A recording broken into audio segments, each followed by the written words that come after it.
Duhulil manzili tunfil fakri.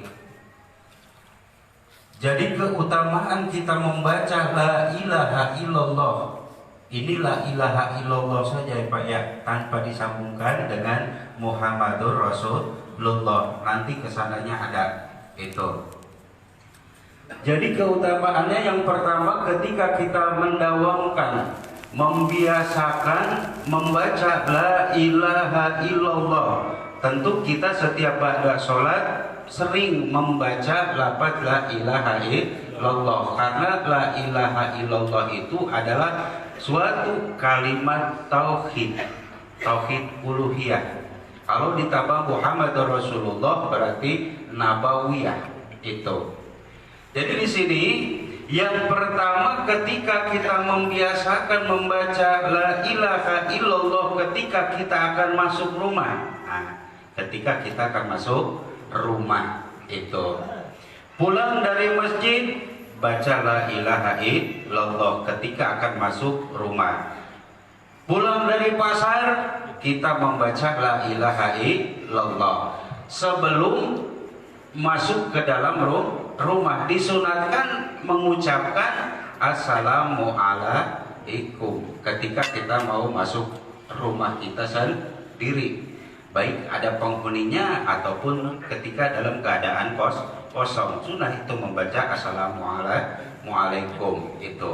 Nah, yang pertama, tunfil fakri, kita akan dijauhkan daripada kepakiran. Ada fakir, ada miskin. Parahan mana Pak? Fakir sama miskin. 11-12 hampir. Ya. Kalau fakir itu di dalam kitab fikih dikatakan orang fakir itu sama sekali tidak punya tempat tinggal, tidak punya pekerjaan, tidak punya penghasilan. Jangankan untuk mencukupi kehidupan keluarga ataupun orang lain, dirinya sendiri pun tidak tercukupi. Nah, itu orang fakir. Tapi zaman sekarang nggak ada, benar. Iya. Masa orang gagah masih sehat nggak ada pekerjaan? Iya. Kata Allah, siapapun diberikan rizki kalau kita mau usaha. Ikhtiar namanya. Nggak ada zaman sekarang, belum melihat saya. Ya, nggak punya tempat tinggal, kemudian nggak punya pekerjaan, itu fakir parah. Ya, maksudnya di bawah miskin itu, di bawah garis kemiskinan itu. Ya, kalau zaman sekarang berarti kalau memang betul-betul tidak ada, ya kontrakan banyak. Benar nggak Pak Ji? Iya. Tinggal kita cari untuk rumah kosong banyak, bayarnya dengan cara usaha kerja itu, ya. Tapi memang di luar daerah kita memang betul-betul ada kali, ya, orang yang betul-betul fakir, tidak ada tempat tinggal, kemudian tidak ada penghasilan. Nah, kalau miskin di atasnya fakir, ya. Mendingan tempat tinggal punya, keluarga punya, pekerjaan punya, tapi nggak cukup, itu dikatakan miskin. Nah, kalau dalam ininya primernya nggak cukup, sandang, pangan, papan selalu tidak cukup, itu ya berarti serba kekurangan itu.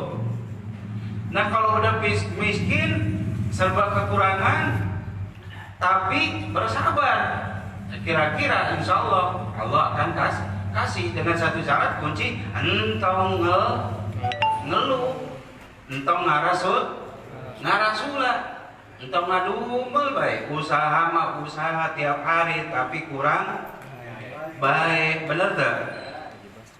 Mangkat isuk pulang sore tapi kurang baik, biasanya gitu. Padahal rezeki kita sudah diatur sama Allah. Besar kecilnya harus kita syukuri. Siapa tahu hari ini kita dikasih kecil, besok atau lusa kita dikasih besar sama Allah, begitu. Ya.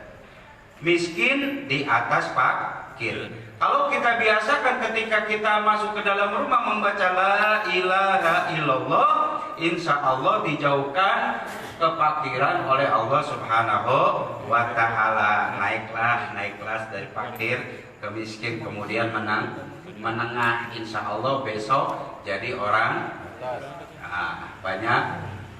banyak duit, insya Allah.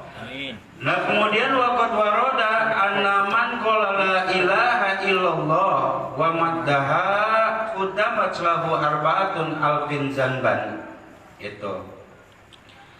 Jadi ketika kita membiasakan membaca la ilaha illallah Muhammadur Rasulullah sallallahu alaihi wasallam, jadi dosa-dosa kita selama 4.000 dosa dari dosa-dosa besar itu dihapuskan oleh Allah Subhanahu wa Ta'ala. Masya Allah, 4.000 dosa besar. Sedangkan kita tidak tahu dosa yang pernah kita perbuat apakah besar, apakah kecil di hadapan Allah. Kalau dosa-dosa kecil, ya itu insya Allah seperti dosa di tangan, dosa di mulut, dosa di hidung, dosa di kaki. Kalau kecil, ketika kita berwudu insya Allah rontok asal wudunya yang benar itu.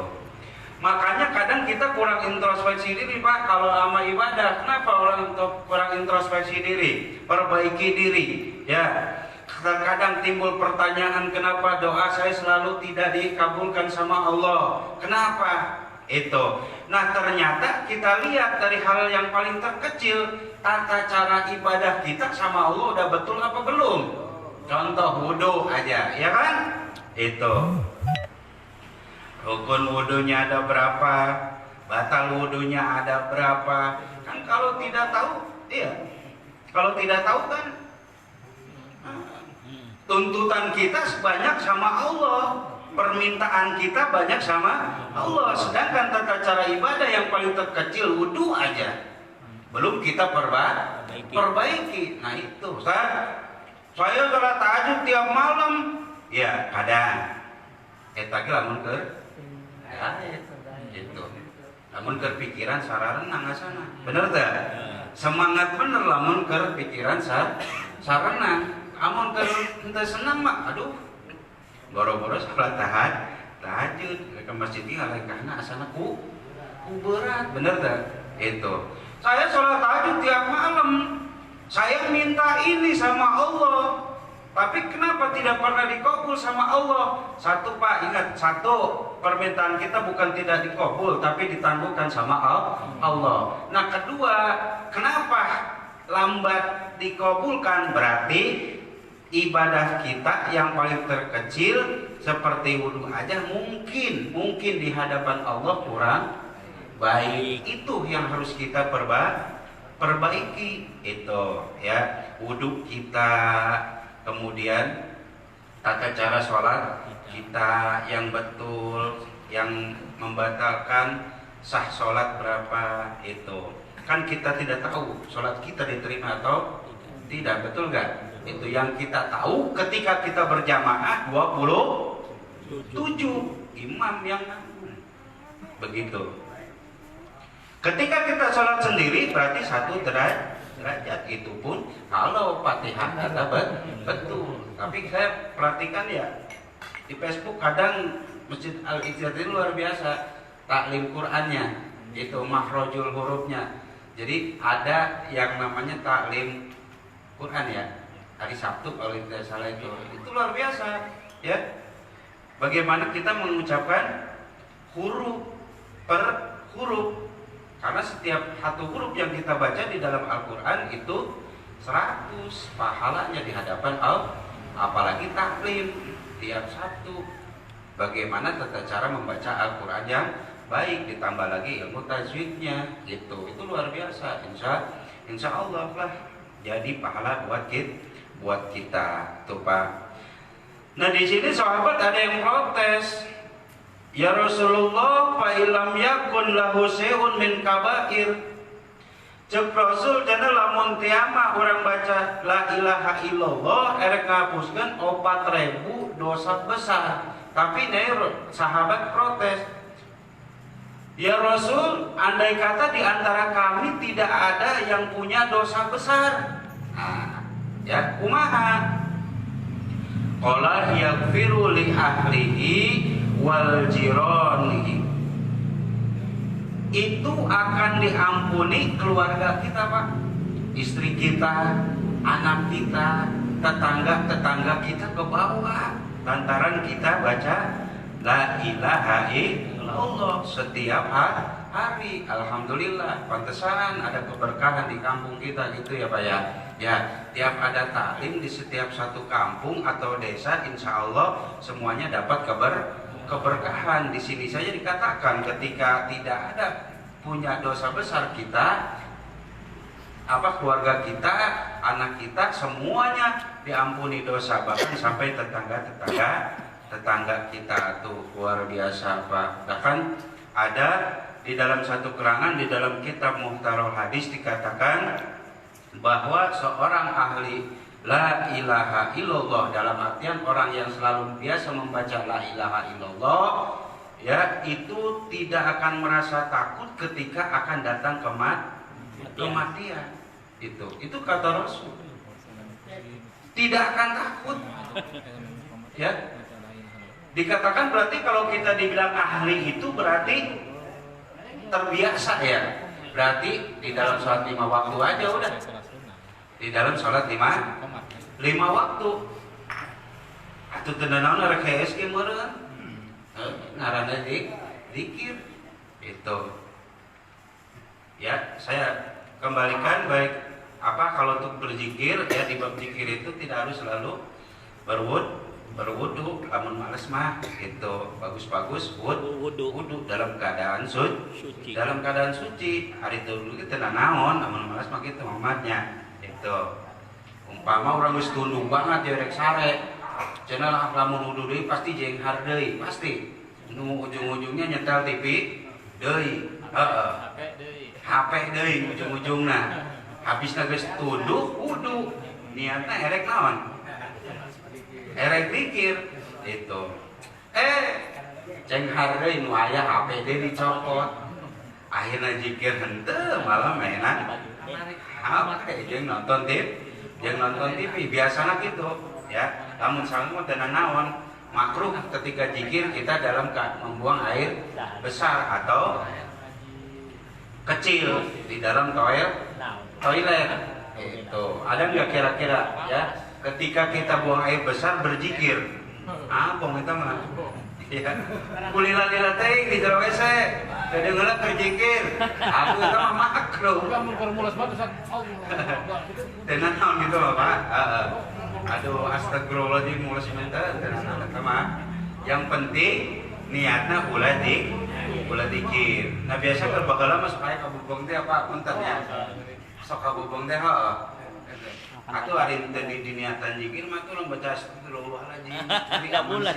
Tenan naon? Soalnya niatna orang lain zikir suka niat-niat urang mah erek ka toilet sembari mau tasbih. Itu niatna sembari zikir. Eta mah HP kepatekan. Eta ngaranna makruh, dilarang, teu dimenangkeun, ya, usara itu. Jadi umpama aya taklim jeung lain sebagainya, masya Allah, ya, berarti kabawa berkah. Jadi orang yang sering membiasakan membaca la ilaha illallah tidak akan pernah takut ketika akan datang kematian. Ya, datang be meureun. Da urang can ngarasakeun, ya, malaikat Israel datang be meureun. Da cek dina keterangan mah kitab Qurtubi gitu Pak. Jadi tergantung amal kebaikan orang. Namun amal kebaikan orang datang, umpama anu ninggalna lalaki berarti nu datangna awewe. Ngeunaan banget meureun. Bidadari sudah. Datangna awewe. Amun anu ninggalna awewe sabalikna nu datangna lalaki. Urang teh dikupayan be meureun Kang, hayu milu. Anu tadina dicabut nyeri luar biasa, saking urang geus ditempokeun ka eta hiji bidadari di tempat urang, jadi teu karasa. Mudah-mudahan orang gitu kabeh. Amin. Hayang. Tapi engke minta-minta engke behel. Besi kuota orang can cukup. Gitu, besi kuota orang can cukup. Lamun kuota orang cukup mah lah mangga baik gitu. Kuotana lo bakene. Kuotana lo bakene. Mun kuota orang geus loba, arek dicabuke mangga beusingan kahapus kalila-lila teuing mah gitu ya. Nu kaduana jeung Rasul muasieun ketika orang dijero kubur canggih itu mun urang geus ngabiasakeun maca la ilaha illallah teu berarti KBG bisa itu lapan la ilaha illallah mah Poho Ustaz, poho marulu. poho marulu eta alinsanu mauloto wanisan poho kemudian keur para ruyeng mah bener pokoknya kerumitnya pokoknya mau inget bisa Jadi kesel Ustaz. La ilaha illallah. Bagus Pak gitu. Orang kesel umpamana la ilaha illallah daripada cukup 2 kali. daripada orang mengucapkan kata-kata itu bener.